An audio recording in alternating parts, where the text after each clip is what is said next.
Mulai nggih Pak, dosen nggih. Nggih, monggo Bapak. Bismillahirrahmanirrahim. Assalamualaikum warahmatullahi wabarakatuh. Waalaikumsalam warahmatullahi wabarakatuh. Alhamdulillahirabbil alamin. Shalatu wassalamu ala asyrofil anbiya'i wal mursalin wa bihi nasta'inu ala amri wadin. Wala rabbi sadri wa yassir amri wa hlul 'uqdatam min lisani yafqahu qawli.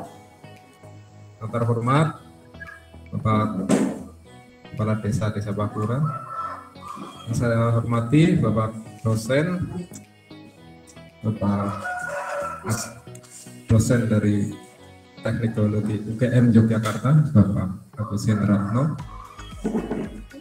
yang saya hormati kepada anak UGM dari Adik Mutiara Selvina,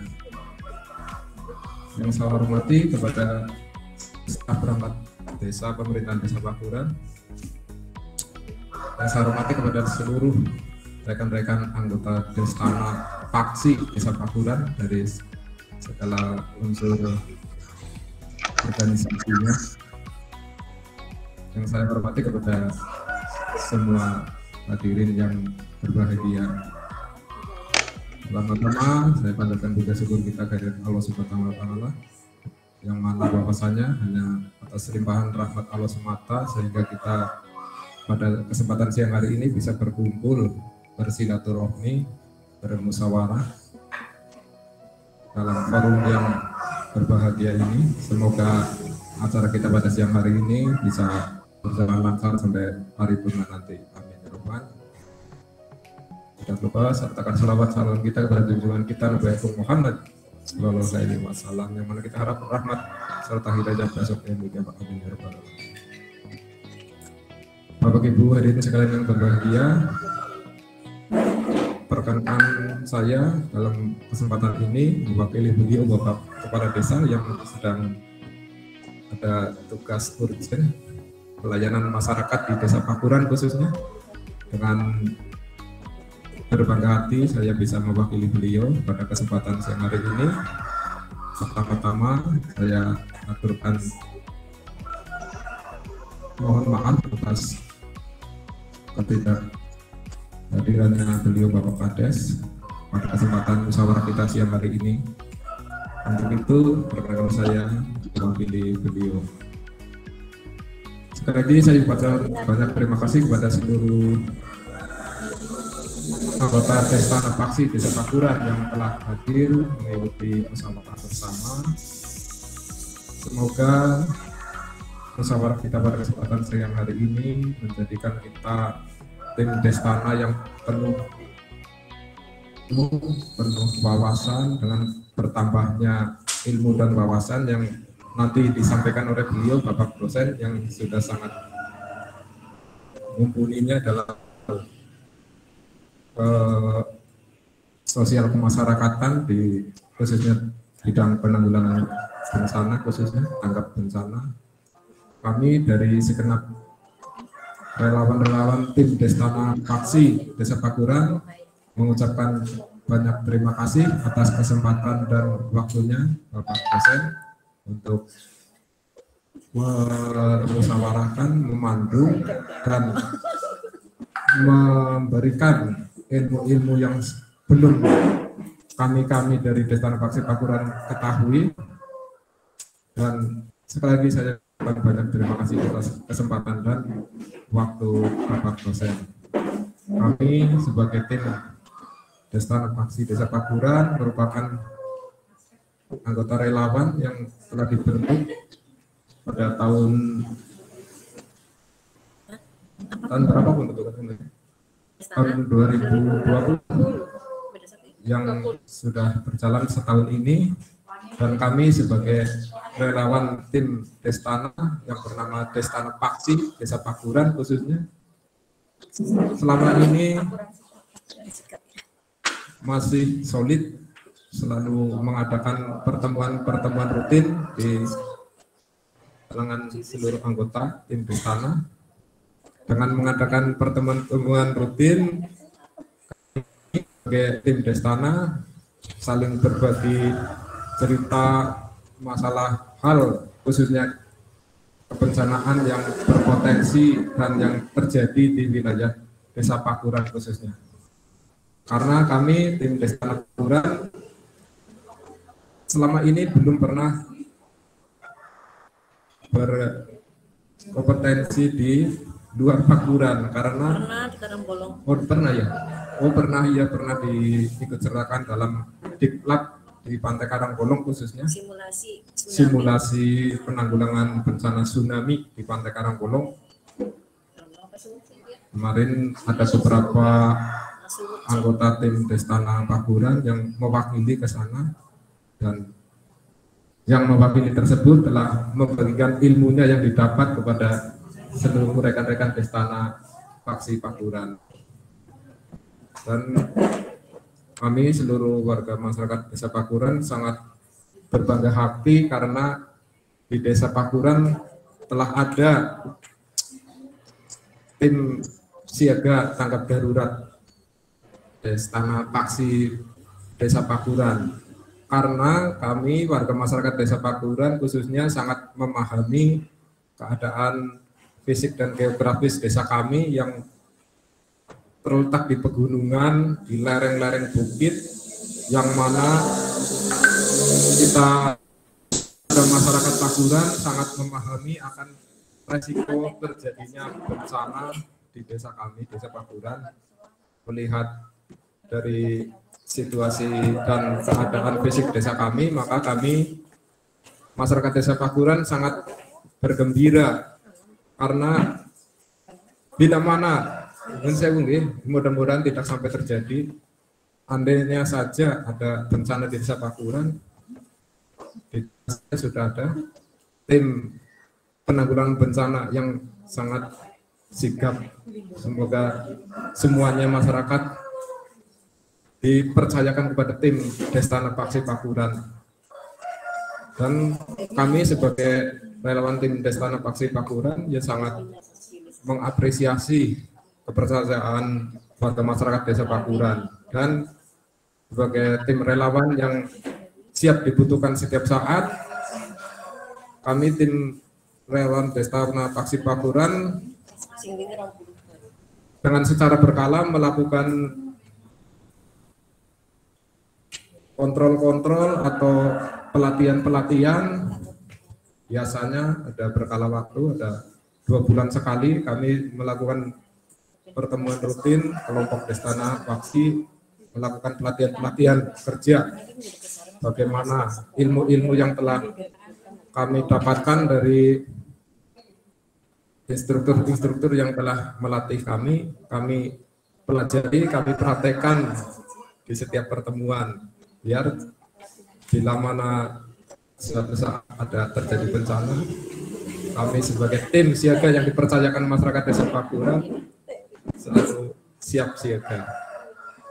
Dan itu pun kami masih perlu sekali banyak ilmu tambahan yang belum, dan banyak sekali yang belum kami ketahui. Jadi pada kesempatan siang hari ini saya mohon tambahan ilmunya dan berbagi ilmunya kepada yang terhormat beliau Bapak dosen, agar memberikan kepada kami tim Destana Paksi Pakuran segala ilmu yang Bapak dosen ketahui, Bapak dosen memiliki, berbagilah kepada kami. Semoga kami sebagai tim relawan semakin banyak ilmu, semakin bermanfaat untuk sesama kemanusiaan, khususnya di Desa Pakuran. Bapak dosen yang saya hormati, sekali lagi saya ucapkan banyak terima kasih atas waktu dan jadwal panjenengan bisa bermusyawarah dengan kami tim Destana Paksi Pakuran. Kami mewakili Destana Paksi Pakuran mengucapkan banyak terima kasih.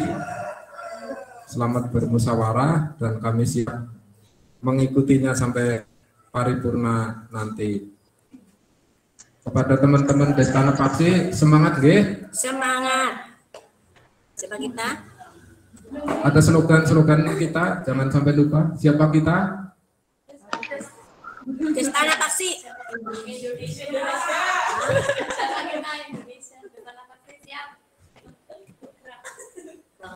jangan dikurangi semangatnya, jangan dikurangi silaturahminya, sering-sering yang mengadakan pertemuan agar kita sebagai tim Destana Paksi Pakuran yang dipercayakan oleh seluruh warga masyarakat Desa Pakuran semakin solid, semakin mumpuni, semakin bertambah ilmu. Mari kita simak penjelasan dan berbagai ilmunya beliau Bapak dosen. Semoga musyawarah kita pada siang hari ini bisa berjalan lancar sampai paripurna, mendapatkan ilmu yang bermanfaat dan semakin bertambah amal ibadah kita. Allahumma amin. Mungkin demikian yang bisa saya sampaikan pada kesempatan siang hari ini. Kepada seluruh hadirin yang berbahagia, saya mohon maaf bila ada kekurangan hilaf kata saya. Untuk selanjutnya dilanjutkan oleh beliau-beliau Bapak Ibu narasumber, mungkin kami siap mengikutinya. Sekian dari saya. Assalamualaikum warahmatullahi wabarakatuh. Waalaikumsalam warahmatullahi wabarakatuh. Waalaikumsalam warahmatullahi wabarakatuh. Terima kasih Bapak Ketua BPD Desa Pakuran atas sambutannya. Selanjutnya kita masuk ke acara berikutnya, yaitu penyampaian materi mengenai langkah mitigasi bencana, khususnya pada area pemukiman dan pariwisata, yang akan disampaikan oleh Bapak Agus Hendratno, yaitu dosen dari Teknik Geologi UGM. Kepada Bapak Agus, waktu dan tempat kami persilahkan.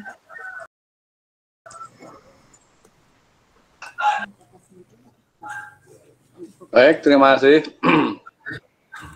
Assalamualaikum warahmatullahi wabarakatuh. Salam sejahtera untuk kita semua. Salam sehat. Salam tangguh bencana. Loh, kok nggak dijawab?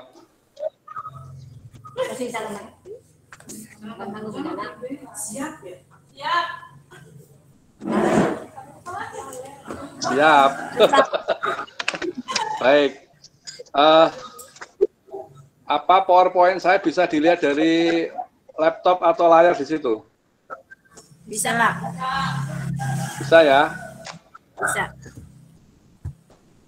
Baik. Kawan-kawan mahasiswa dan Bapak Ibu Destana Pakuran, ini suaranya kok mantul ya?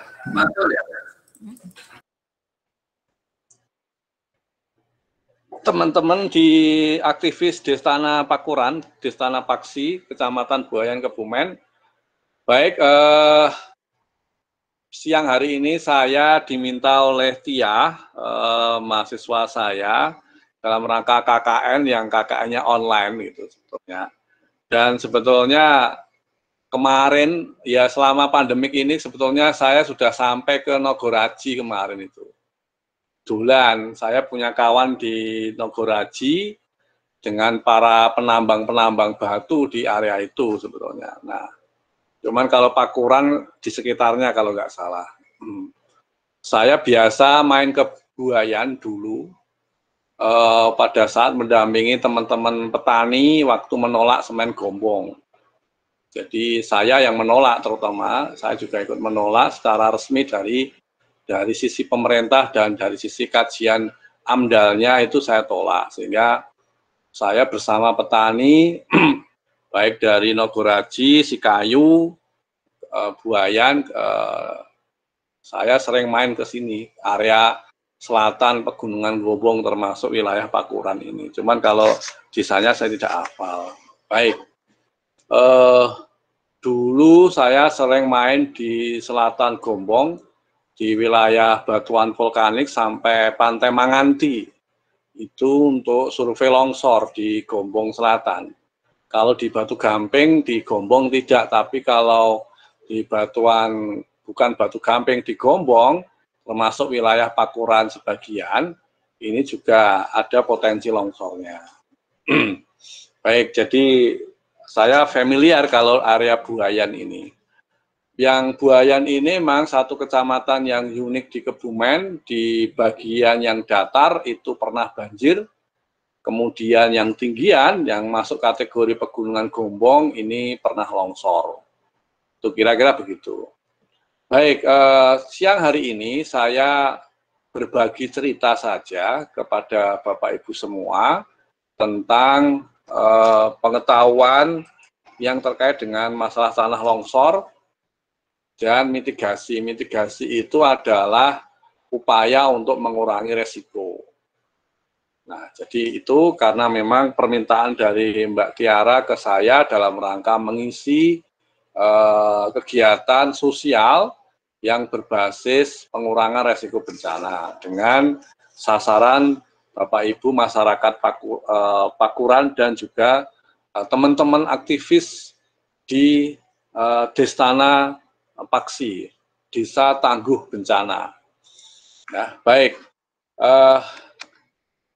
Ini adalah kondisi kebencanaan di sekitar kita.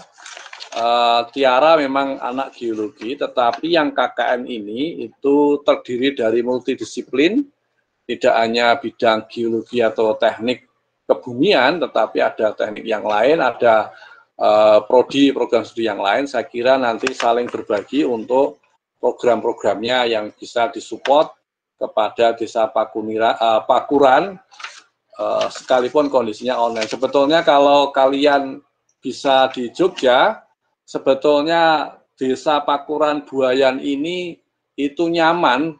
Anda tidak perlu pakai masker, tidak apa-apa, itu biasa karena memang Buayan ini termasuk daerah yang tidak tersuspek COVID. Jadi menurut saya relatif aman Buayan ini karena Nogoraji, Buayan sampai di daerah Cikayu itu menurut saya itu aman, jadi saya hafal sekali. Jadi petani-petani di sana, ibu-ibu tuh biasa gitu, tidak seperti di kota, agak lain kan di kota. Makanya kalau yang di Jogja, kalau saya menyarankan pada masa ini, bermainlah di sana dengan silaturahim ke Pak Kepala Desa, teman-teman di sana, saya kira itu beliau-beliau di sana akan sangat senang. Tetapi tidak masalah, yang penting secara akademik masuk, tapi secara sosial memang kondisinya seperti ini. Tapi kecuali yang nekat, modal nekat seperti saya itu kan orangnya nekat kemana-mana biasa itu. Jadi tidak perlu takut. Baik, dari sisi pengetahuan kebencanaan yang berbasis geologi, maka di wilayah Indonesia dan Jawa Tengah khususnya itu peluangnya ada banyak. Jadi gempa pernah ada, tsunami juga bisa, gunung api ada, longsor, banjir bandang ada. Di Kebumen sendiri sebetulnya potensi kebencanaannya ada gempa bumi, ada tsunami, ada longsor dan banjir bandang. Kecuali gunung api karena Kebumen tidak mempunyai gunung api. Nah, kecuali wilayah Sleman, di wilayah kita di Jogja ini ada Merapi misalnya. Nah, proses alam kebumian tadi di dalam ilmu geologi kemudian saling beririsan dengan kehidupan manusia, dan irisannya itu mengakibatkan kerugian sosial dan ekonomi termasuk jiwa, itu yang kemudian disebut bencana. Nah, karena asalnya dari proses geologi, maka disebut bencana alam geologi. Nah, salah satu pentingnya Destana di dalam penguatan kapasitas masyarakat yang kemudian mempunyai kelompok desa tangguh bencana dan ada organisasi Destana adalah menguatkan kapasitas kawan-kawan dalam rangka menambah pengetahuan tentang aspek kebencanaan. Hari ini adalah aspek tentang kebencanaan tanah longsor secara detail. Artinya kalau itu ada, saya kira untuk mengurangi resiko panik, trauma, dan frustasi sebetulnya. Karena informasinya maksimal. Jadi misalnya kayak Buayan itu misalnya ada gempa, perlu tsunami enggak gitu misalnya. Ada gempa, bisa longsor tidak? Bisa. Jadi artinya untuk daerah tinggian misalnya seperti itu. Jadi ini juga harus kita pahami. Jadi kontennya adalah mengurangi kepanikan, trauma, dan frustasi.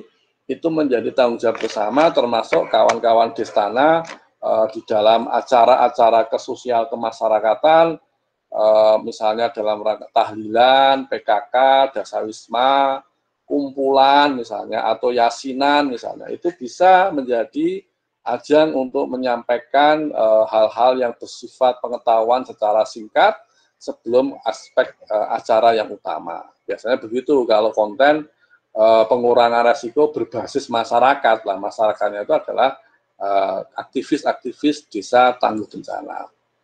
Baik, dari sisi pengetahuan, Bapak Ibu, gerakan tanah sama longsoran itu beda. Jadi di dalam ilmu kebencanaan itu kita menggunakan nomenklatur gerakan tanah. Jadi gerakan menurutin lereng oleh massa tanah dan batuan dan atau. Jadi ada tanah dan atau batuan. Ya, kemudian terganggu sehingga tanah dan batuan atau tanah saja itu longsor ke bawah secara gravitasi. Nah, kalau tipikalnya longsor itu bagian. Jadi longsoran itu bagian daripada gerakan tanah. Ya, hanya memang dia mempunyai bidang gelincir relatif melengkung atau lurus. Ya, masanya bisa massa batu, bisa tanah, bisa campuran. Nah, Pakuniran atau Gombong perbukitan Gombong Selatan bagian timur, ya termasuk desa Pakuniran ini, Pakuran, kok Pakuniran? Pakuran, nah, itu kategori materialnya adalah ada tanah pelapukan dari batuan-batuan andesit yang warnanya coklat itu juga bisa dilosor ke bawah, retak ke bawah, kemudian longsor. Nah, beberapa itu pernah terjadi tapi tidak di Pakuran, di selatannya. Nah, kalau di daerah yang batu gamping, batu kapur yang dulu mau diambil untuk semen, di daerah Sikayu, Nogoraji itu hal yang lain.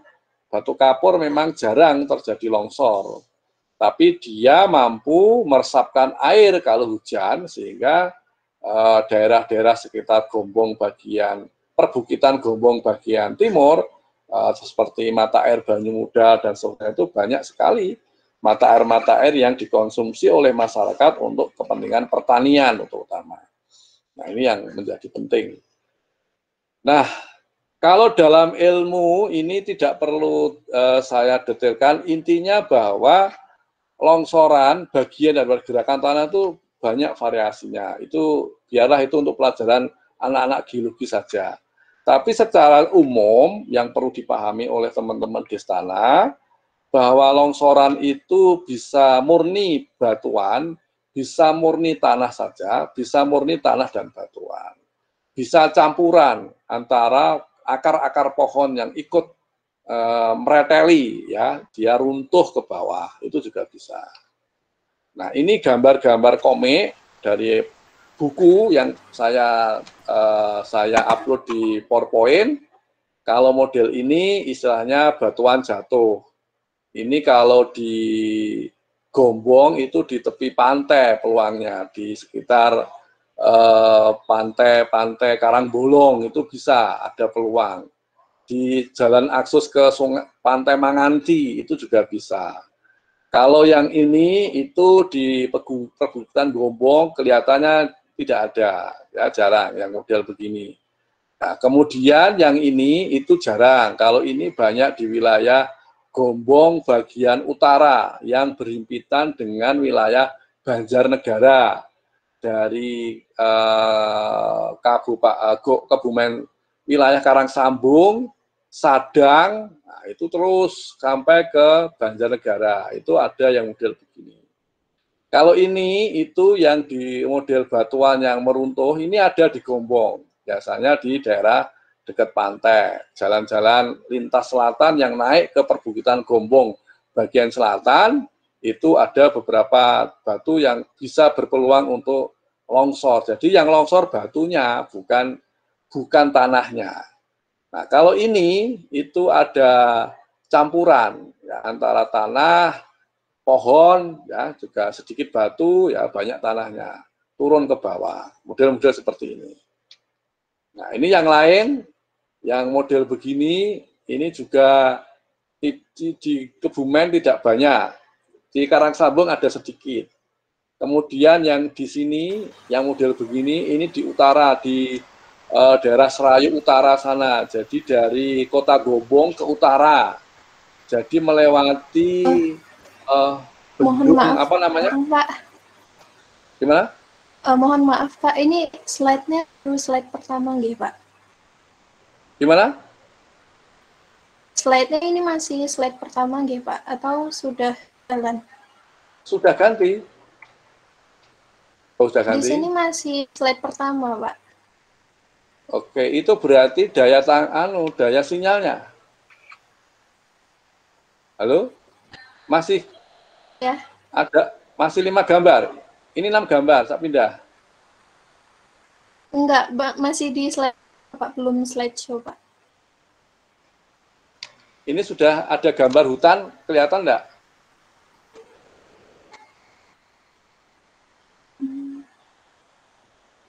Di tempat Bapak sudah slide berapa nggih, Pak? Sudah. Sudah slide gambar hutan. Oh ya, Ya, jalan, Pak. Sudah jalan. sudah. Sudah. Oke, baik. Ya, saya lanjutkan. Ya. Langsung pada gambar contoh saja. Jadi ini model hutan yang tanahnya pernah longsor. Ya. Jangan dikira hutan tidak boleh longsor. Boleh. Nanti saya tunjukkan di Banjarnegara. Ya, jadi kalau Bapak Ibu perhatikan, ini yang barusan ditengok 2 orang ini pernah longsor pelan-pelan, tapi longsornya pelan. Ini pada hutan. Ini tanahnya, ini turun ini tanahnya ini. Ya, kemudian ya direkayasa sedikit, tapi ini tidak menyelesaikan masalah. Ini memang rapuh tanahnya. Nah, ini model gini. Jadi ini hutan pinus milik perhutani, tapi bisa longsor. Nah, mungkin karena pinusnya sudah terlanjur ditebang, terus dibikin tanaman pisang, jadi tidak menguatkan. Jadi tanaman pisang itu tidak menguatkan tanah pada daerah yang miring. Nah, gitu. Jadi memang harus ada tanaman keras, baru sekitarnya boleh tanaman pisang. Kalau cuma tanaman pisang semua, jagung semua, ketela semua, pada lahan yang miring dan tanahnya gembur, itu sebenarnya tidak sehat untuk lerengnya. Nah, ini nanti di Persani, di Pakuran seperti apa. Harus ada tanaman keras, ini namanya. Nah, ini gambar ini bisa dilihat, saya sudah pindah gambar.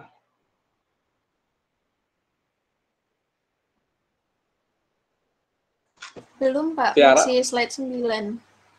Oh, masih ya. Transformasi ke sistemnya di sana mungkin ya. Apa sudah bisa dilihat gambar ini? Gambar longsoran yang sifatnya amblesan di sawah-sawah. Belum, Pak, belum terganti di saya, Pak. Sekarang? Sudah, Pak, sekarang. Oh, dia kalau dibikin slideshow kelihatannya berat. Ya udah, jangan slideshow. Ya, gambar ini ya menunjukkan bagaimana longsor itu bisa pelan-pelan. Ini tipikal yang pelan. Ya, ngerti-ngerti rusak. Ini ujung bukit kecil, kemudian tanahnya retak, terus kemudian bergerak pelan-pelan. Tapi ada faktor air di sini, hujan.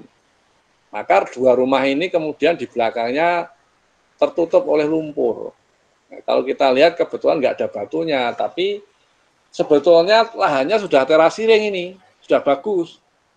Tapi bisa jadi memang tanahnya berpenyakit yang mudah untuk jalan-jalan, sehingga kena air dia cuer, encer gitu. Pengenceran itulah yang mengakibatkan tanahnya bergerak, labil kalau dalam bahasa Jawanya begitu.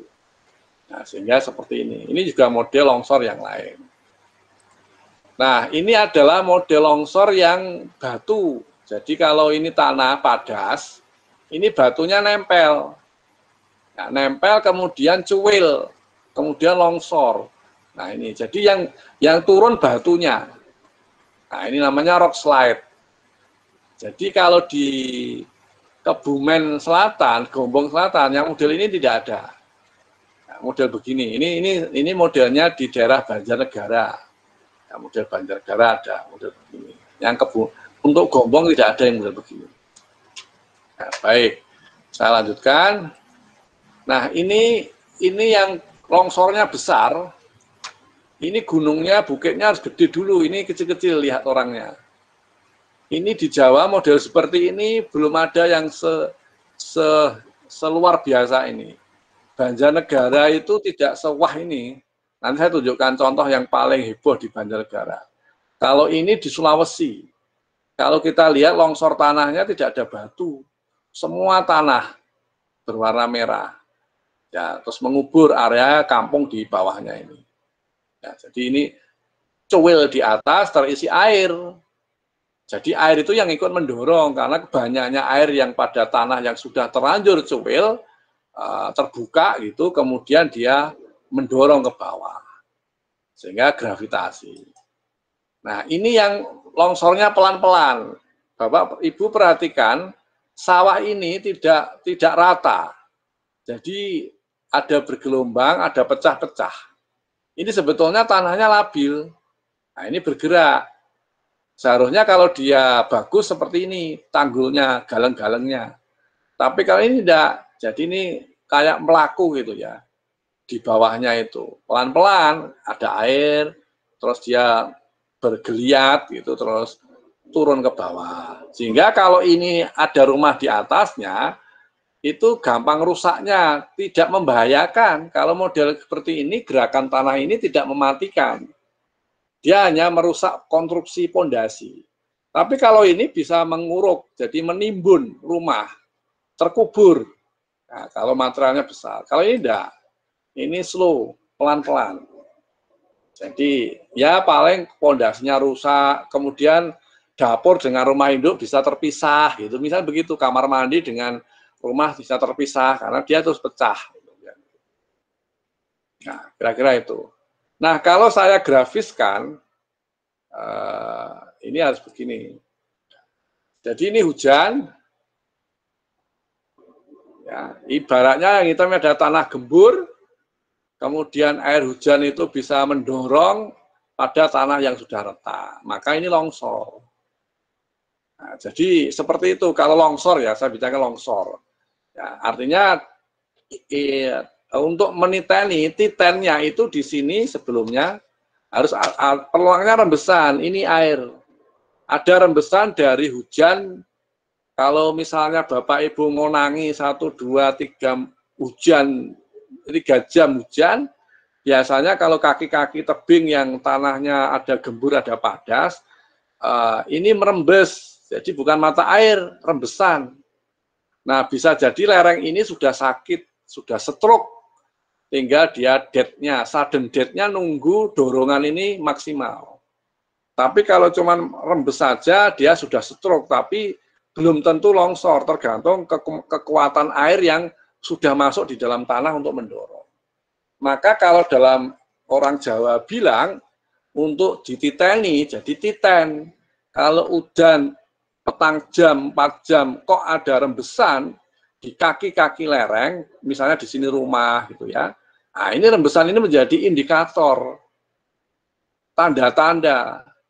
Jadi Bapak Ibu jika menemui di pakuran, di belakang rumah, di samping rumah, yang rumahnya kebetulan di daerah tinggian, yang dulunya memotong kaki-kaki bukit, ya, maka kalau sudah ada rembesan kayak gitu, warnanya coklat, kayak kapi coklat itu, susu coklat itu. Karena faktor hujan, kemudian air itu merembes.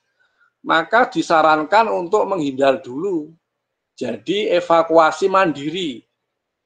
Jadi kalau Destana bisa mendistribusikan pengetahuan tanda-tanda rembesan pada daerah-daerah gunung api purba seperti Gombong Selatan, termasuk wilayah Pakuran juga, itu kalau ada tanah gembur bawahnya padas, peluangnya seperti ini. Nah, jadi ini ada sungai atau tidak masalah. Yang penting dia ada kelerengan. Ada tanah gembur, ada tanah yang bersifat padas. Hubungan tanah gembur dan padas ini bisa dilewati air kalau hujan. Nah ini dorongan ini kemudian bisa mendorong. Nah ini hujan masuk, kemudian air dorong. Nah ini dorong, naik. Kemudian ini kalau dia sudah rapuh, dia longsor. Nah begitu, kira-kira begitu komiknya. Ya, baik. Bisa dipahami ya, Bapak Ibu, nggih? Sakit toh? Ya, ini adalah pengetahuan ilmunya. Ini biar urusan Tia saja. Jadi di dalam ilmu longsor atau gerakan tanah itu ada faktor yang ngontrol, itu ibaratnya yang originalnya dari sononya. Kemudian faktor penyebab, pemicu. Nah, umumnya kalau di Jawa, longsor itu karena hujan. Nah, kalau longsor karena gempa ada nggak? Ada, tapi tidak banyak. Karena gempa kan datangnya tidak tiap musim. Tidak ada musim gempa. Tapi kalau musim hujan ada, maka peluang longsor itu terjadi ya musim hujan. Nah, kira-kira begitu pembelajarannya. Nah, ini adalah faktor penyebab dan pengontrol. Ada dua. Pengontrol itu ibaratnya daerah pakuran, gawan bayinya, itu ya seperti itu. Ada tinggian, ada rendahan. Pegunungan Gombong, begitu kita lahir di area situ, ya sudah seperti itu. Ada gunung, bukit itu, batunya seperti itu, tanahnya seperti itu. Nah, itu yang saya katakan sebagai faktor original, aslinya. Daerah itu ada kemiringan lereng, ada tanah dan batu, kemudian ada faktor air pada lereng, jadi perilaku air hujan yang jatuh pada lereng, ya seperti itu. Kemudian ada beban pada lahan yang miring-miring, karena rumah, karena jalan, karena tambang, nah, misalnya seperti itu. Itu beban.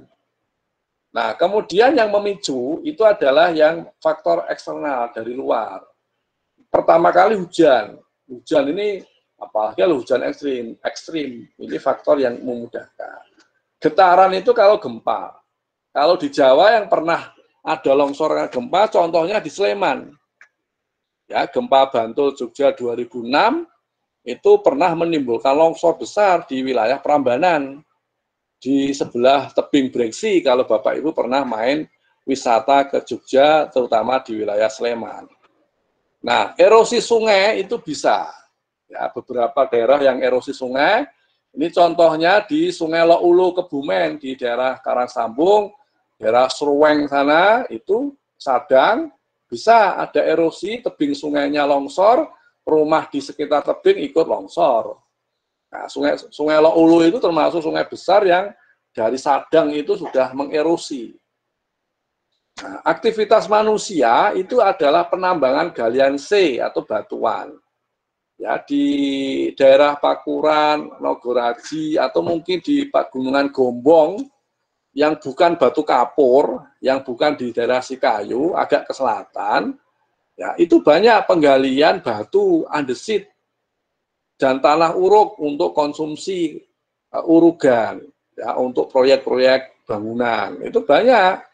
Nah, kalau dia nambangnya tidak bagus, apalagi tidak berizin, maka pemerintah nggak bisa ngawasi, itu bisa longsor, ya tegak-tegak itu. Nah, kira-kira begitu.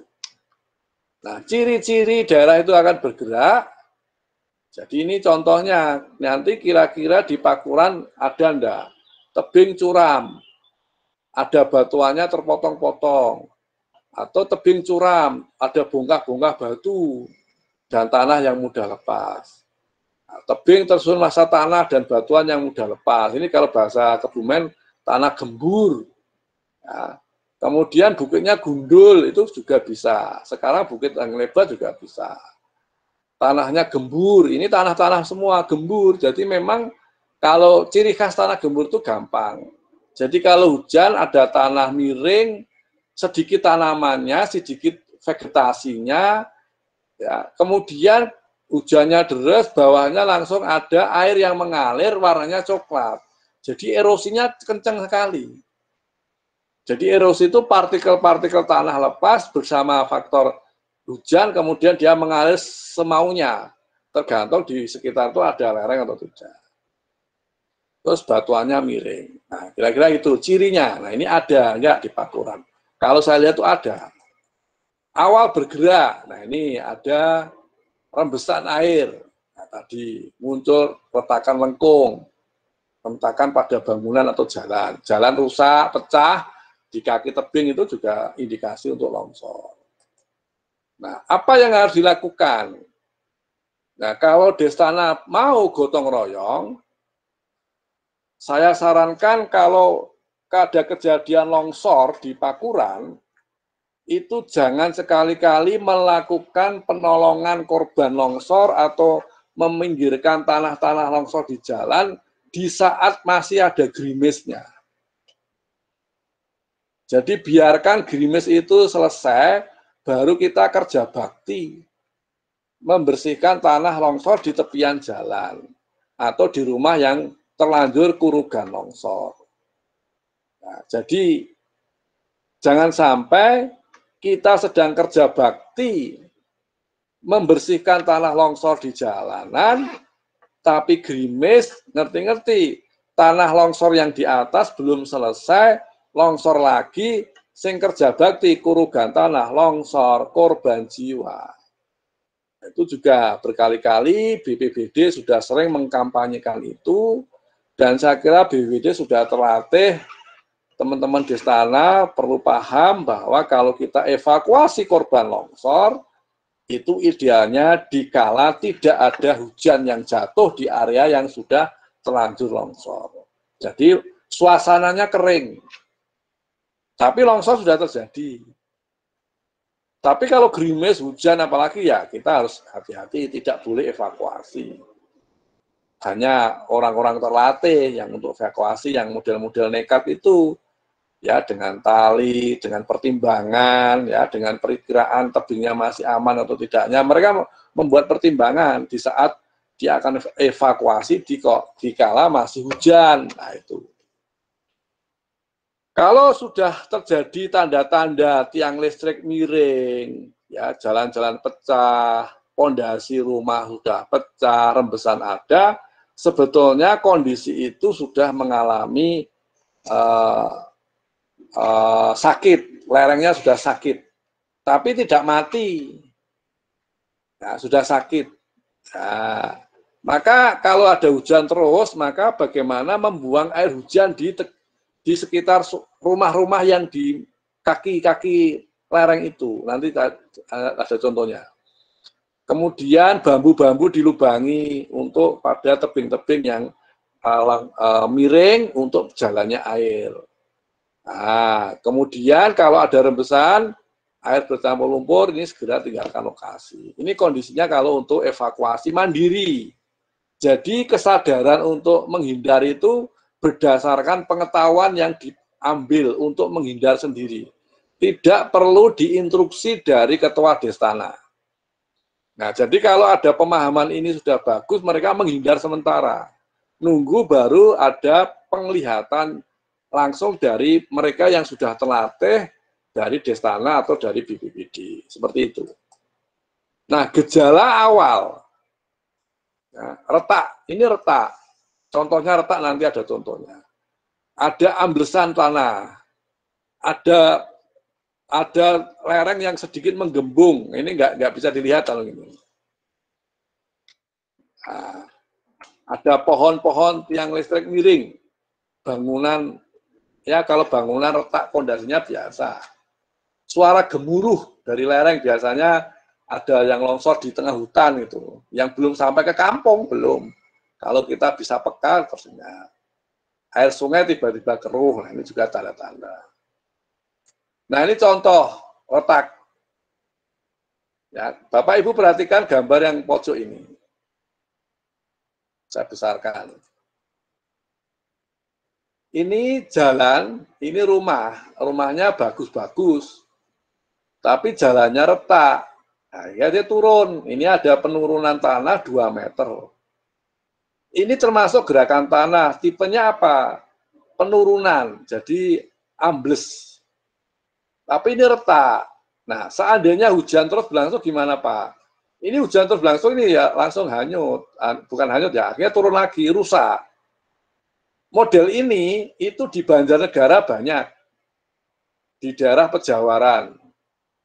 Ya, Banjarmangu ke utara sana. Itu banyak yang model begini di Jawa Tengah. Di Kebumen yang paling banyak di Sruweng. Sruweng itu ada. Ya. Di Sruweng ada, lalu di arah Waduk Sempor. Nah, itu juga ada. Sebelum masuk ke Banjarnegara. Nah, itu naik dulu, ada model begini. Nah, kemudian ini kelihatan jembatan. Nah, ini retak. Ini bawahnya ini retak ini, jembatan ini. Nah, ini tunjukkan bahwa konstruksi bisa berubah karena ada gerakan di bawah jembatan, gerakan tanah. Ya, dia menggeliat retak. Lalu saluran irigasi. Nah, ini pecah. Jadi airnya habis. Nah, ini masuk ke dalam. Nah, ini saluran irigasi Kali Bawang Kulon Progo ini. Jadi ini kan irigasinya di kaki tebing ini. Nah, ini retak. Sehingga irigasinya habis. Airnya tidak mengalir ke irigasi terus tapi hilang. Karena airnya masuk ke retakan ini. Hilang, selesai. Ini contoh. Ini gambarnya sudah bisa dilihat. Ini berikutnya contoh longsor yang korban jiwanya banyak di Sijeruk, Banjarmangu, Banjarnegara. Ya, perhatikan gambar ini. Nah, ini saya gedekan. Ini rumah-rumah. Ya, tapi rumah ini di kaki bukit yang cukup lebat hutannya. Nah, ini rumah. Nah, tapi ini ada kalen atau ada tebing tapi ada celahnya yang terisi air karena di sini ada retakan terisi air. Kemudian dia gogos seluruh tanah. Kemudian tanahnya itu bergerak turun ke bawah, hujannya terus. Kemudian tanah yang bergerak jadi bubur, ya, bubur tanah, pengenceran, sehingga tanahnya lari kemudian ngabyuk kampung di bawahnya, langsung dikabyuk gitu, biuk gitu aja, seperti kurugan bubur, ya, tapi itu tanah dan sedikit batu. Maka yang terjadi korban tewas jadi banyak. Jadi kalau ada tanah-tanah kampung-kampung yang berdekatan dengan bukit, di kala musim hujan, perhatikan hujan yang jatuh di kala sore hari. Misalnya hujannya mulai jam 2, jam sekarang misalnya jam 3, terus sampai Isya. Masih hujan sampai jam 12 malam. Nah, saya sarankan lebih baik keluar dari rumah itu untuk menghindari resiko. Nanti kalau sudah jenuh, runtuhnya biasanya dini hari atau jelang subuh. Jadi faktor kejenuhan air itu nunggu, dia bergerak bersama. Kalau hujannya deras, kalau rintik-rintik kan, rintik-rintik terus ya sampai pagi ya bisa berbeda. Tapi kalau ada hujan deras 3 jam, berhenti lalu rintik-rintik, lah itu sebetulnya itu juga waspada. Untuk rumah-rumah yang di tepian kaki-kaki perbukitan. Nah, seperti di Banjarwangu. Nah, ini datanya, kalau sudah bisa dilihat, korbannya langsung itu 76 orang jiwa.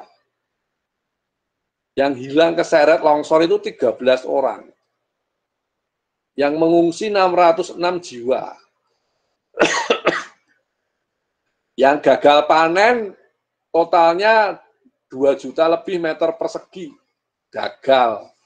Kemudian peternakan 1.100 berbagai jenis ternak. Bangunan hancur total ada 69. Nah, ini kejadian di Banjarnegara. Nah, tetangganya Kebumen tapi sisi utara. Nah, ini paling heboh Jawa Tengah itu Banjarnegara.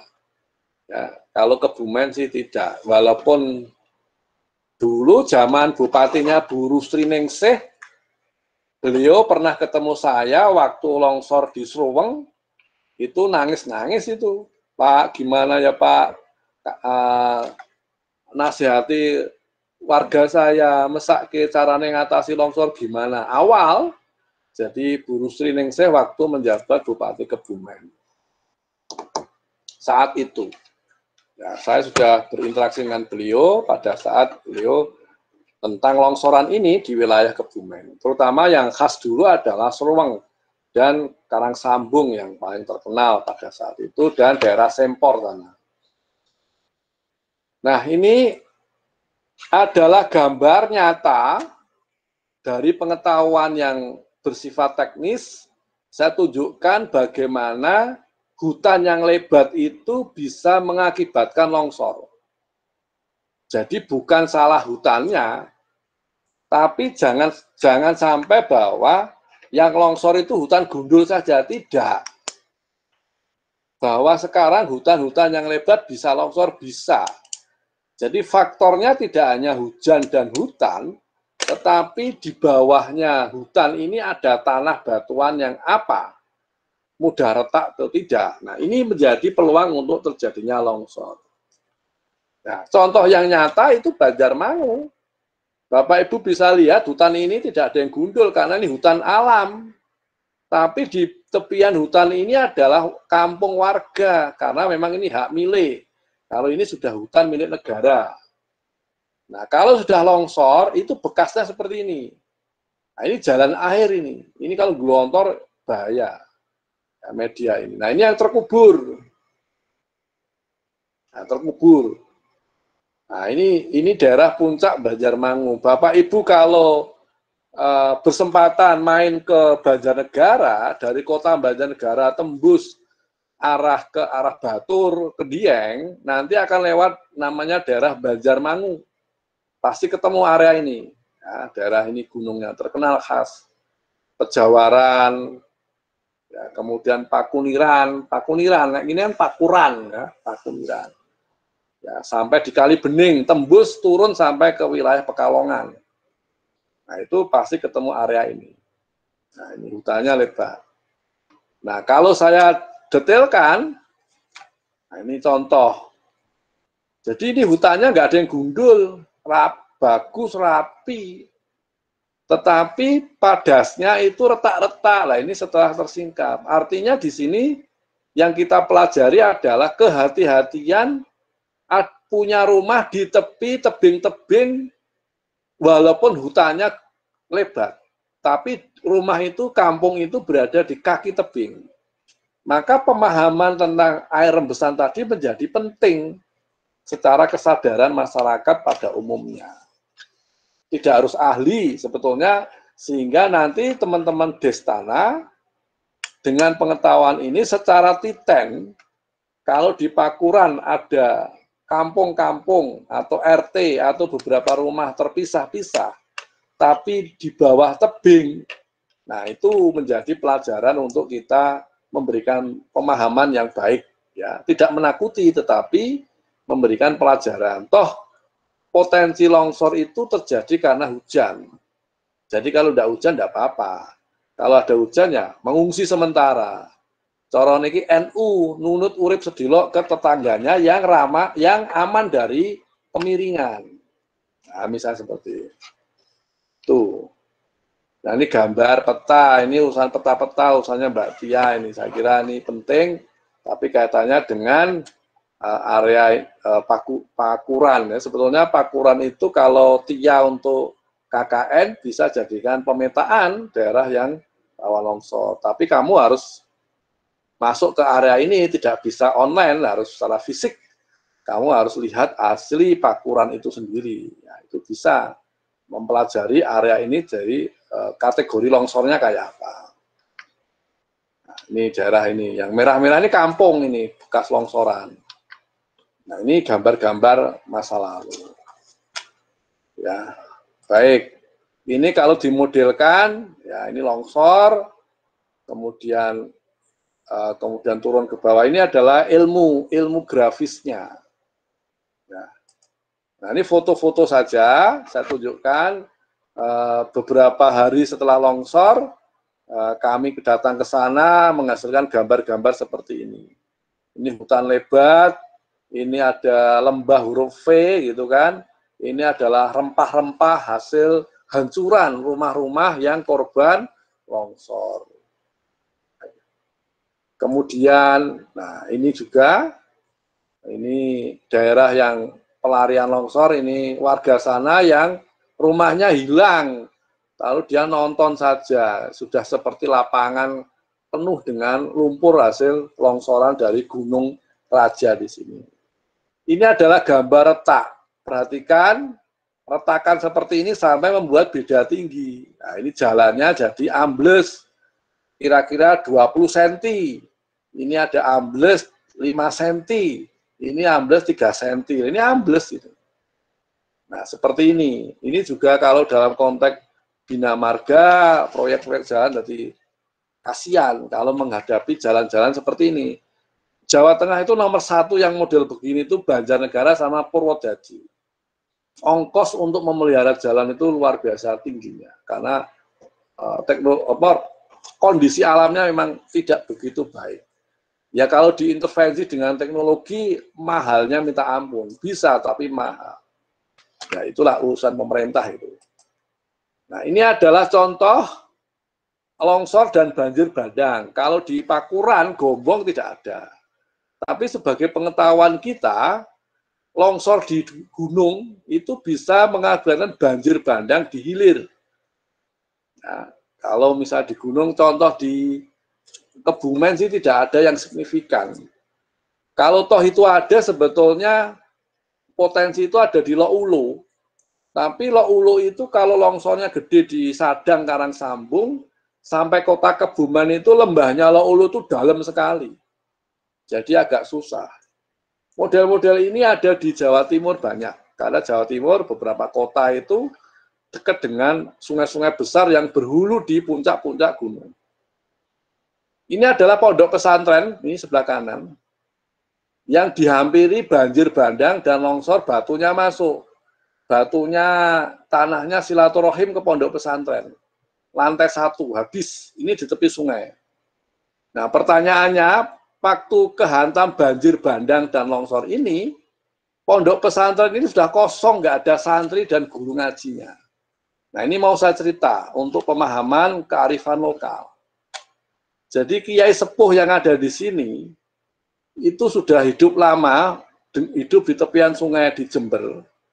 Jadi kalau daerah hulu gunungnya itu hujan, biasanya sungai ini ada keruhnya. Keruh.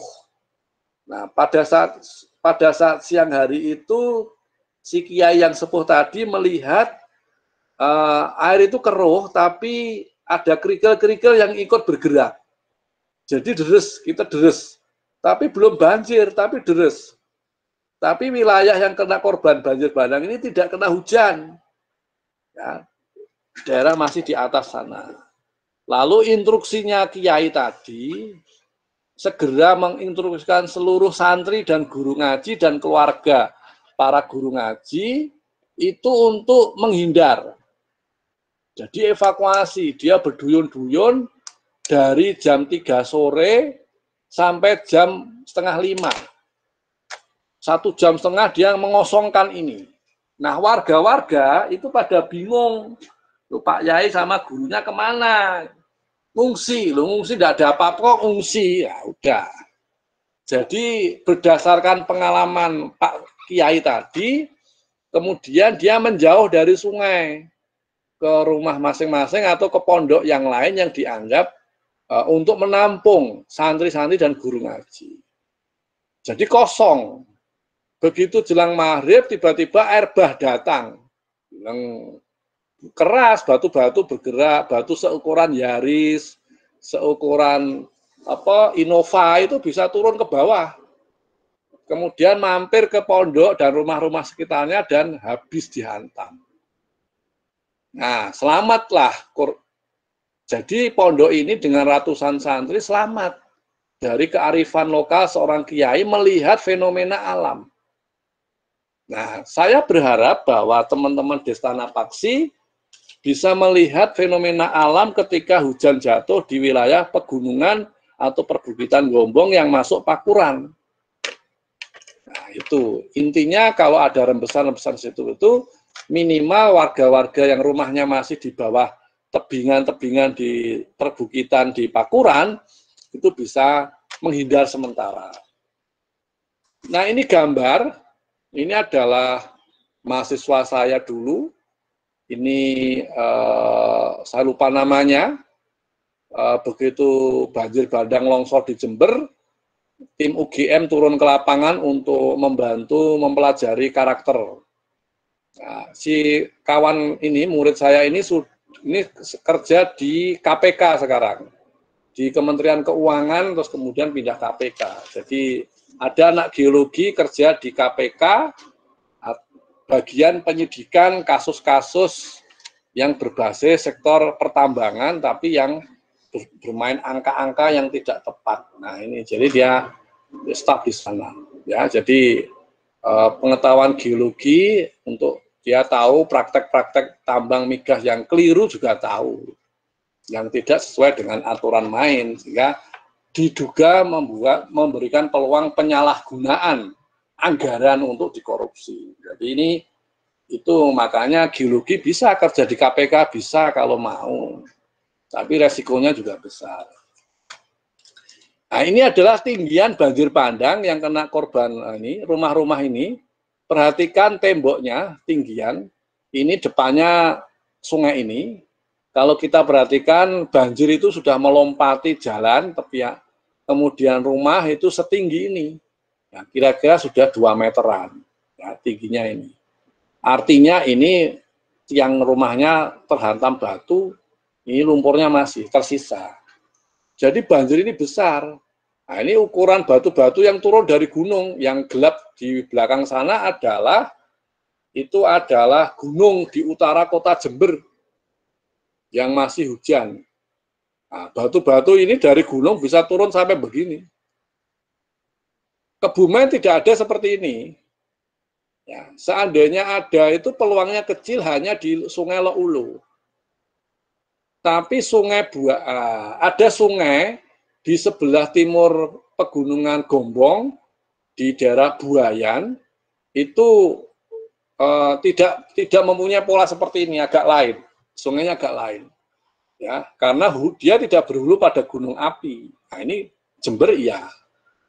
Cuman yang ingin saya sampaikan di sini adalah pengetahuan tentang fenomena antara kerikil bergerak bersama air yang warnanya susu coklat di sungai depan rumah, depan pondok pesantren itu menjadi inspirasi kiai itu melakukan evakuasi mandiri tanpa BPBD. Nah ini penting, kalau konteksnya itu bahwa bangsa kita mempunyai kearifan lokal yang banyak dalam melihat perilaku alam, itu saya kira akan lebih baik. Jadi dalam rangka mitigasi, kira-kira begitu. Nah ini adalah utaranya. Setelah selesai, ini kita potret di utara Jember ada apa, kita potret. Nah ini, ternyata longsornya kecil-kecil. Nah ini adalah penduduk yang rumahnya sudah rusak, terus dia kembali ke rumahnya, lihat halaman depan rumah tergerus oleh sungai dan rumah-rumah ini rusak, dan ini tinggalnya nonton. Jadi wisata bencana. Kira-kira begitu. Kebanyakan kita itu nonton kalau ada bencana.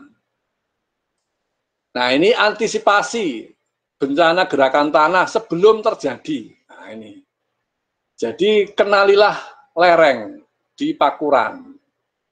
Nah kalau ada aturan perbaiki drainase di kaki-kaki lereng Pakuran itu perlu diatur dengan baik. Kemudian perbaikan lereng kalau yang terlalu miring itu juga bisa dengan penguatan tanaman keras atau penghijauan atau pengukur curah hujan secara sederhana bisa. Kemudian daerah miring kalau bisa tidak untuk kolam, ya, kemudian digali untuk dan sebagainya, atau menabang pohon secara sembarangan. Ini perlu dihindari. Nah, kalau saat terjadi, nah ini daerah bencana segera ditutup pada saat hujan, sehingga tidak menimbulkan banyak kerugian akumulatif. Jadi kalau ada bencana longsor, kok masih gerimis, kok ditonton, itu nggak boleh. Itu justru malah resikonya besar kalau tiba-tiba hujan lagi, longsor lagi. Jadi kalau ada bencana, ya sudah longsor, ya biarkan longsor. Karena memang nasi sudah jadi bubur. Nah, penontonnya itu harapannya kalau tidak berkepentingan, ya jangan melihat. Yang berkepentingan adalah petugas SAR, Destana, BPBD, ngawasi kaitannya dengan peluang untuk segera evakuasi atau nanti nunggu kondisi yang harus ditafsirkan oleh para ahli di BPD atau para ahli masyarakat yang sudah terlatih di dalam melihat fenomena longsor di saat kondisi kritikal. Dan seterusnya, setelah terjadi bencana baru kita perbaikan fungsi gotong royong, fungsi masyarakat, fungsi pemerintah, ya, fungsi perusahaan-perusahaan untuk membantu ini. Kira-kira begitu. Nah, ini adalah poster, ya poster biasanya.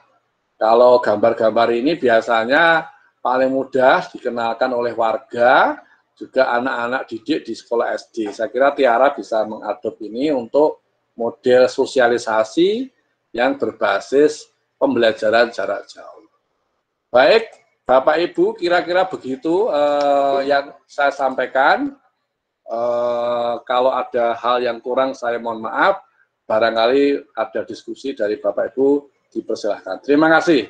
Saya kembalikan ke Tiara.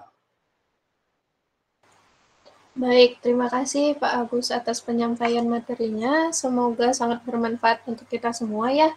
Untuk Bapak-Bapak dan Ibu-Ibu sekalian, jika memiliki pertanyaan yang akan disampaikan kepada Bapak Agus, saya persilahkan. Untuk teman-teman KKN, jika juga punya pertanyaan, bisa mungkin disampaikan kepada Pak Agus. Silahkan, santai saja.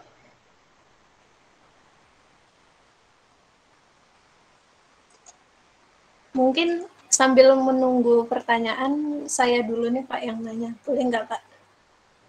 Ya, silahkan. Begini Pak, di daerah Desa Rogojadi dan Desa Pakuran itu kan sebagian besar isinya batu gamping ya Pak. Ada batu gamping dan andesit gitu. Nah, tadi Bapak mengatakan pada daerah perbukitan itu walaupun kita memiliki pohon-pohon yang banyak, itu masih ada kemungkinan longsor gitu Pak. Nah, apakah dengan jenis litologi batu gamping dan andesit tersebut di Desa Rogojadi dan Desa Pakuran, apakah ada kemungkinan terjadinya longsor begitu Pak, walaupun hutannya lumayan banyak gitu Pak? Pertanyaan dari saya. Ya, peluang itu tetap ada. Ya, memang kalau pengalaman melihat longsor pada batu gamping, pada batuan andesit berbeda.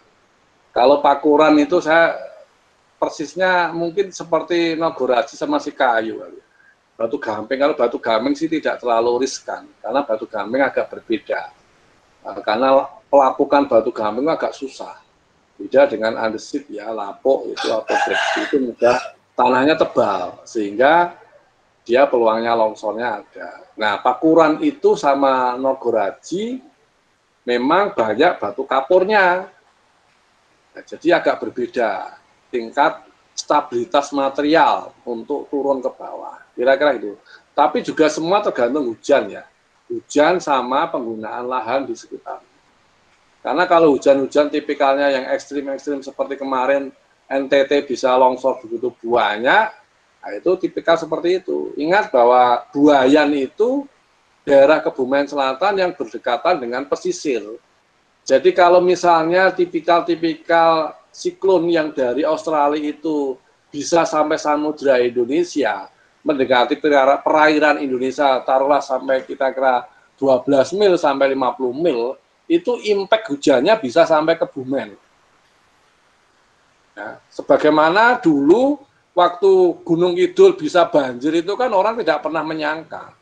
Gua-gua itu penuh, bahkan banjir, ledokan itu bisa ambrol, bahkan orang tidak pernah melihat bahwa gunung itu kok bisa banjir gitu kan. Nah, rupanya karena faktor hujan yang jatuh itu, impact dari siklon dari Australia itu hanya berjarak 12 mil, 30 mil, yang dihajar banjir paling besar adalah Pacitan. Kemudian selatan Wonogiri dan akhirnya Gunung Kidul. Jogja bagian selatan, Bantul kena kecipratan dikit. Jadi ekor dari siklon itu mampu memberikan impact pada radius yang panjang. Nah, Buayan itu kan daerah pesisir selatan Kebumen. Jadi kalau hujannya ekstrim dari arah selatan, terutama Australia, siklon-siklon yang berasal dari Samudra Hindia, maka kalau kita sering melihat catatan-catatan BMKG untuk tipe-tipe siklon yang datangnya di selatan Indonesia, maka wilayah selatan Jawa, mulai dari Cilacap, Kebumen, Purworejo, Jogja, itu sebenarnya antisipasinya menghadapi resiko itu. Ya, kira-kira gitu. Nah, sementara Buayan dan Gombong Selatan punya perbukitan, yaitu perbukitan Gombong, yang isinya kapur dan bukan kapur. Yang potensi longsornya tinggi itu yang bukan kapur. Nah, itu yang perlu diantisipasi. Kalau hujannya di tengah Jawa Tengah, nanti yang diajar Banjarnegara sama Sempor, sama Karangsambung, Sadang, Menoreh itu yang diajar. Cilacap itu daerah Aji Barang, Gumelar, itu yang diajar. Itu lain tipikalnya. Berarti wilayah utara. Kalau selatan agak berbeda. Ya, apes-apesnya banjir biasanya kalau selatan. Kira-kira gitu, Tiara. Baik, silakan ada pertanyaan dari Bapak Ibu, monggo nganggo kalimat apa saja sakit saya.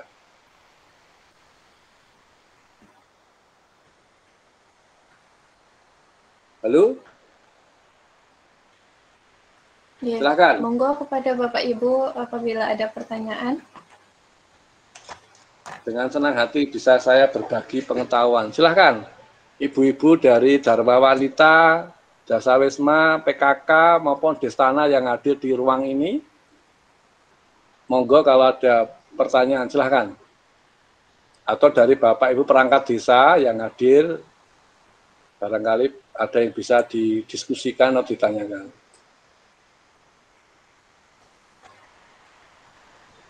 Silakan Ibu. Kira-kira bisa dipahami ya apa yang saya ceritakan ini ya Bapak Ibu ya, terutama teman-teman di istana.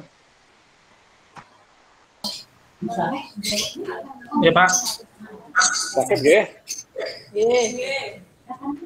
Dari pemerintah desa Rogodadi Pak. Oke. Silakan Bapak. Yes. Mau menanyakan itu Pak terkait dengan desa kami Pak, desa Rogodadi Pak. J. Desa Rogodadi kan di sini ada satu RT yang notabene itu di pegunungan berbatasan dengan Pakuran. Nah di situ memang ditambang mungkin kalau batunya itu memang batu andesit bukan batu gamping Pak. Nah, pertanyaan kami di situ kan untuk penanaman apa kayak model pohon untuk mengantisipasi terjadinya longsor Pak. Jadi tumbuhan apa yang tepat untuk kayak model reboisasinya apa? Untuk tanaman yang baik itu apa Pak? Cuma itu Pak. Oke. Baik, terima kasih. Sebetulnya kalau di daerah itu durian bisa hidup enggak? Oh, durian, iya Pak. Di situ beneran udah kita tanam, udah programkan untuk wilayah itu durian sama alpukat Pak. Memang, iya. Kalau durian itu tanaman akarnya kuat, bagus. Karena daerah Pakuran, Rogodadi, Pak Gombong itu kan sebetulnya ada tren duriannya atau kalau nggak salah saya itu. Ya. Kalau durian udah ada Pak, sama alpukat sekarang. Ya. Nah, kalau alpukat itu bagus sebagai tanaman buah, walaupun agak panjang. Akarnya memang relatif kuat. Asal tanah miring, tanduri alpukat, sistemnya bagus, saya kira itu juga memperkuat untuk tebingnya, Pak. Kira-kira gitu, Pak. Oh, Tapi kalau bisa penggali-penggali batu di Rogodadi itu syukur-syukur ya boleh nyumbang jenis tanaman, namanya tanaman alpukat, durian. Alhamdulillah udah tak programkan Pak. Ya, jadi untuk wisatanya nanti wisata itu juga perkebunan Pak, seperti tadi yang disebutkan Bapak kaitan dengan durian sama alpukat. Di situ satu warga sudah membuktikan untuk panen durian itu per tahun itu mendapatkan sekitar 8 juta Pak. Udah ada yang berhasil. Ya. Itu ada perusahaan penambang batu kan di sana? Kalau perusahaan enggak Pak, kita hanya manual Pak untuk kegiatan manual, warga kami ya. Pak, manual, enggak. Belum kerana belum ya. perizinan, ya. Ya, berarti hanya manual itu aja ya. Ya, baiklah. Ya, siap. Pak Agus. Ya, alpukat bagus, durian bagus Pak. Kalau bisa memang durian itu akarnya bagus Pak. Baik, ada lagi pertanyaan dari Bapak Ibu, silahkan untuk berbagi pengetahuan pertanyaan. Dipersilahkan. Siang, Pak. Iya, Mbak, monggo, Mbak. Saya dari tim KKN UGM juga, Pak. Di sini saya dari Prodi Arsitektur. Mungkin berkaitan dengan pertanyaan sebelumnya sih, Pak. Jadi karena memang di sana itu tuh ada tadi ada tempat untuk tambang tadi, dan saya ingin bertanya, tadi kan sempat Bapak bilang tentang air itu harus segera dikeluarkan dari site gitu ya Pak, yang tadi. Ya itu tuh kalau untuk jenis batuan di sana dengan daya serap batuan tersebut itu tuh bisa nggak ya Pak, apakah lebih baik gitu kalau air itu tuh tetap diresapkan di lingkungan itu, atau tetap yang paling baik itu adalah dia langsung dikeluarkan, cepat-cepat dikeluarkan dari tempat, cepat-cepat dialirkan begitu Pak. Terima kasih. Ya, kalau dari sisi kontennya tergantung dari tipikal bentuk rumah dan kemudian lingkungan sekitarnya. Jadi kalau misalnya tipe tanahnya mudah meresapkan air atau tidak, karena batuannya apa saja, tapi kan tanah hasil pelapukan batuan itu ada banyak tipe fraksinya. Kalau dia didominasi tanah, tanahnya itu lebih banyak pasiran atau lempungnya itu sudah beda Mbak. Jadi kalau tanah pasiran seperti di Sleman, ya Bantul itu pasiran, jadi dia mudah meresap. Tapi kalau Mbaknya pernah duluan ke Menoreh gitu ya, itu lempung, agak berbeda. Ya, dalam konteks lingkungan sekitar rumah yang dibangun. Sehingga kalau kita tata kelola air hujan yang jatuh di atapnya, itu bisa kita manajemen menggunakan sistem talang. Sistem talang, kemudian air itu diarahkan pada satu outlet, kemudian dibuang, menjauhi dari sistem rumahnya. Dari sistem perkimnya itu dibuang. Oleh karena itu memang itu yang mampu untuk mengurangi beban air di sekitar tapak dari rumah-rumah itu. Tapi kalau modelnya datar flat seperti Sleman, hujan masukkan saja sebagai resapan. Agak berbeda hujan untuk fungsi resapan dan hujan yang harus kita buang untuk menghindari beban tanah yang jenuh terhadap air. Kira-kira gitu, Pak. Ya, terima kasih Pak atas jawabannya. Silakan yang lain. Dari ibu-ibu, monggo ibu-ibu. Monggo ibu-ibu apabila ada pertanyaan.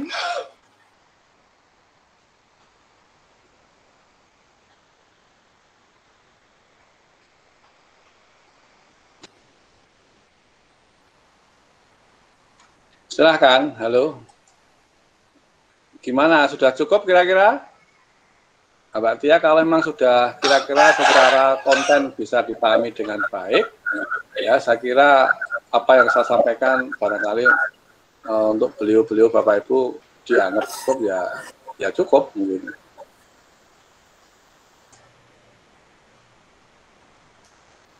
Mungkin sebagai pertanyaan penutup Pak, saya ingin menanyakan satu hal lagi. Ya, silahkan. Sebelumnya kan saya pernah tanya Pak ke Ibu Manisem dari Desa Pakur. Itu kata Ibu di sekitar jalan, tebing-tebing kecil di tepi jalan itu mah kadang-kadang masih longsor gitu Pak. Nah, langkah apa sih Pak yang paling mudah untuk dilakukan di tebing tepi jalan tersebut supaya tidak longsor lagi gitu Pak? Pertama, saya tidak melihat jenis tanamannya. Jadi bisa jadi area tebing-tebing tepian jalan kampung di Pakuran, Robodadi ya. Kalau misalnya ada jalan desa, jalan gang-gang masuk ke RT tertentu, itu pengupasan untuk akses jalan kan memang harus dibikin cut, jadi dipotong. Itu hal yang wajar. di daerah tinggian. Nah, cuman kalau motongnya bagus, tanahnya padas nggak apa-apa. Cuman kalau berhadapan dengan tanah gembur, tapi masih miring dan peluangnya bisa ditanami, segera ditanami. Karena penanaman dengan tanaman yang kuat seperti duren, alpukat itu kan dia mengikat. Nangka misalnya, nangka itu kan juga bagus. Tapi kalau dipaksa ditanami jagung, pisang, itu kan dia tidak mengikat. Kalau Anda lihat pisang, jagung, itu kan sebetulnya dia tipis yang diambil akar-akarnya. Tidak sampai batuan padasnya. Sehingga pengikatan tanah itu lemah kalau dia miring. Kalau miring. Ya, tinggal hujan yang jatuh di area sana itu langsung berhadapan dengan tanah atau dia tertahan dengan daun-daun yang lebat. Sementara kalau daun-daun yang lebat itu mampu menahan jumlah titik hujan jatuh. Nah, ini beda dengan Banjarmangu tadi, hutannya lebat, tapi dia longsornya kan di celah, di lembah. Dan di lembah ini biasanya akumulasi air, ada tutupan lahannya atau tidak, akumulasi air larinya ke lembah. Nah, lembah ini sudah retak atau belum, nah ini problemnya di lembah. Nah, jadi kalau konteksnya lereng di jalan, ya sebetulnya tergantung penataan lahan-lahan di tebing-tebing jalan, masih ada area terbuka yang peluang untuk ditanami tanaman keras atau di pembiaran. Nah, pembiaran ini kadang-kadang mampu hujan sedikit, tanahnya melerek. Kalau dalam bahasa ilmiah namanya soil slip. Jadi soil yang terkelupas. Jadi soil slip. Jadi soil kecil-kecil terkelupas. Dia hanya turun sekitar setengah meter, 1 meter gitu aja. Nah, itu lepas-lepas. Itu biasa di daerah-daerah jalan pegunungan. Kalau Bapak Ibu main ke pegunungan, tebing-tebing itu kadang-kadang masih ada tanah geriwil gitu ya. Itu namanya soil slip. Jadi terkelupas kecil-kecil. Nah, itu kalau besar jadi longsor. Nah, kira-kira gitu. Oke, Tiara. Terima kasih, Pak. Oke, Pak. Terima kasih, Pak, atas jawabannya. Ya, baik. Ya. Ada lagi dari Bapak Ibu Destana, sumonggo kalau ada. Kalau tidak, gimana Ibu? Silakan Ibu, tadi mau ada ngendiko Ibu. Jalanan di pinggir-pinggirnya itu bahu jalannya gampang longsor kalau hujan. Tapi kan nggak bisa ditanamin pohon, Pak. Soalnya di bawah jaringan listrik yang udah ada aja ditebangin gitu, gimana solusinya? Oh, ini harus pakai sender. Sudah ada tiang listrik ya? Iya. Terutama kan di jalur yang lewat itu sih. Yang lewat jalur selatan itu ya, Bu? Bukan. Yang di desa. Di dalam desa ya? Iya kan, di atasnya ada jaringan tiang listrik ya, Ibu ya? Iya. Oke. Sebetulnya begini, Bu. Kalau kontennya ada tiang listrik, dan itu peluangnya longsor, justru saya khawatir kalau tiang listriknya ikut longsor sebetulnya. Iya, sebetulnya kalau tiang listrik sudah miring, misalnya Ibu melihat miring, sebetulnya solusinya ada beberapa hal. Pertama, BPBD sama PLN perlu duduk bersama, sama perangkat desa di desa jalur di mana tiang listrik itu membahayakan, sementara areanya dekat longsor misalnya. Itu saya kira penyelesaiannya ke arah sana kira-kira itu. Itu saran saya, Ibu. Ya sering itu tiang listrik pada roboh. Miring. Roboh malah. Roboh, nah itu. Jadi ya, kalau musim hujan. Problem itu perlu dari sisi konstruksinya. Maka pemborong-pemborong tiang listrik menjadi kunci untuk supaya dipahamkan tentang materi ini, tentang konstruksi tiang listrik dari BPBD kepada PLN dan pemborongnya. Kira-kira itu masukan saya. Tapi perangkat desa barangkali tidak sampai ke sana dalam sisi tupoksinya, tetapi BPBD atau Destana bisa membuat catatan tertulis kepada BPBD Kebumen. Kebumen bisa menindaklanjuti jika ada pemborong-pemborong untuk membenahi tiang listrik lewat PLN Kebumen. Kira-kira gitu, Ibu. Terima kasih. Terima kasih, Pak, atas penjelasannya. Baik, saya kembalikan ke Tiara, silahkan. Baik, jika sudah tidak ada lagi pertanyaan dari Bapak, Ibu, dan teman-teman KKN sekalian, selanjutnya adalah sesi perahan sertifikat, nggih, Pak. Yang akan mungkin akan diserahkan oleh perwakilan dari Desa Rogodadi, nggih, Pak, kepada Pak Kades, Pak Paijo. Waktu dan tempat kami persilakan. Sebentar saya akan share screen sertifikatnya terlebih dahulu. Di-unmute dulu, Pak. Ini di-unmute dulu, Pak. Untuk penyerahan apa, Mbak? Sertifikat. Okay. Sebenarnya itu Kades Pakuran, sebenarnya itu ranahnya, bukan Rogodadi. Ya.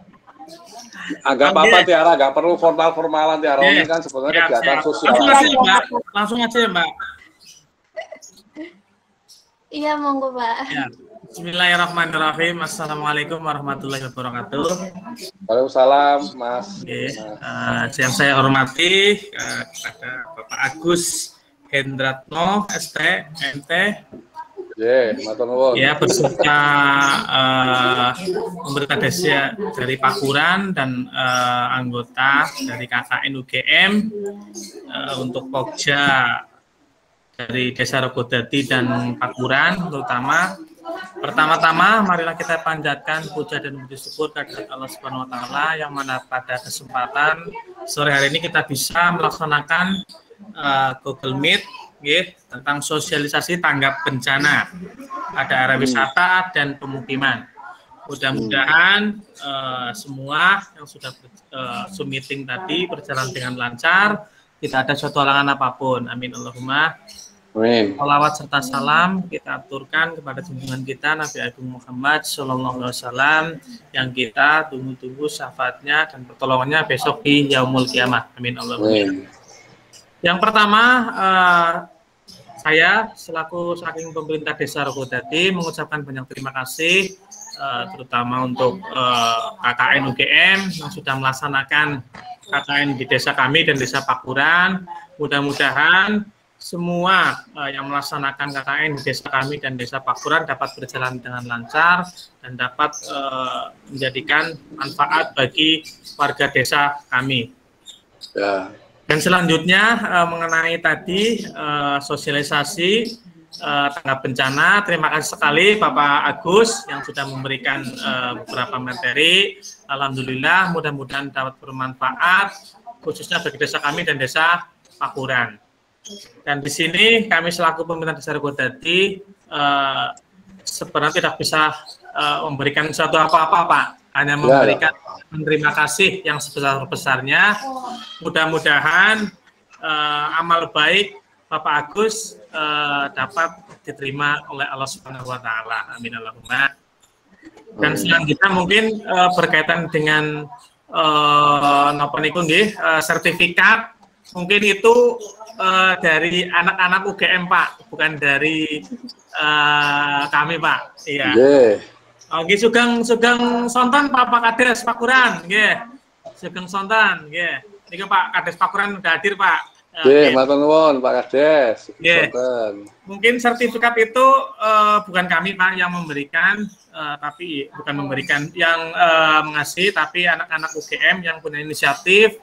Mudah-mudahan bisa bermanfaat untuk Bapak Agus Hendranto STMT. Nggih.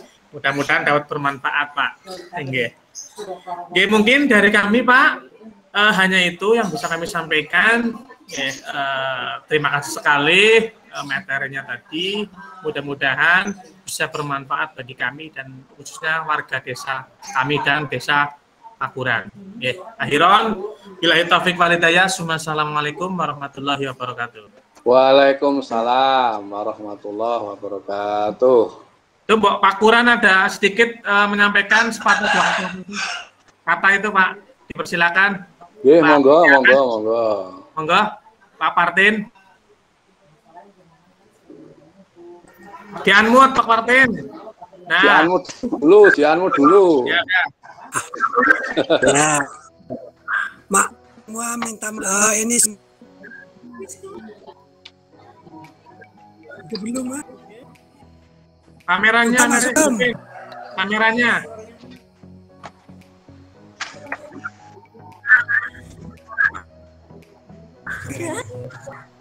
Ya. Aktif. Ini dikeluarkan dulu, Tiara. Ini stop sharing, keluarkan dulu. Sertifikatnya dikeluarkan dulu, Tiara. Iya, Pak. Sertifikatnya ya dilakukan dulu. Nah, dah. Silakan Pak Lurah. Pak Kades.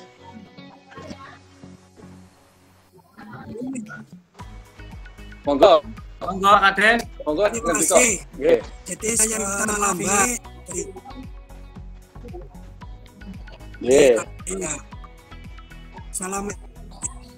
Waalaikumsalam. Waalaikumsalam, Pak Lurah. Selamat Pak. Sudah sehat, Pak. Sudah. Nggih, silakan Tiara. Oke, pertama-tama saya juga mengucapkan banyak terima kasih terutama kepada mahasiswa dari UGM yang telah mengadakan kegiatan yang di Desa Pakuran sama Rogojati. Jadi harapan saya semoga kegiatan itu bisa bermanfaat bagi warga masyarakat Desa Pakuran.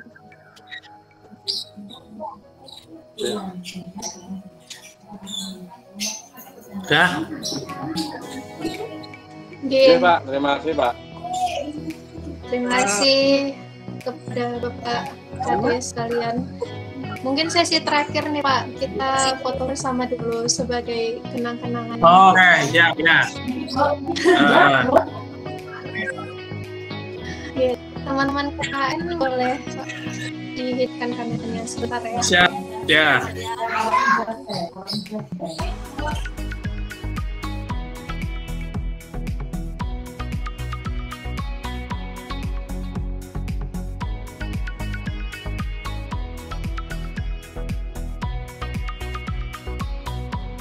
Oke. Terima kasih Bapak Ibu sekalian yang sudah meramaikan acara pada hari ini.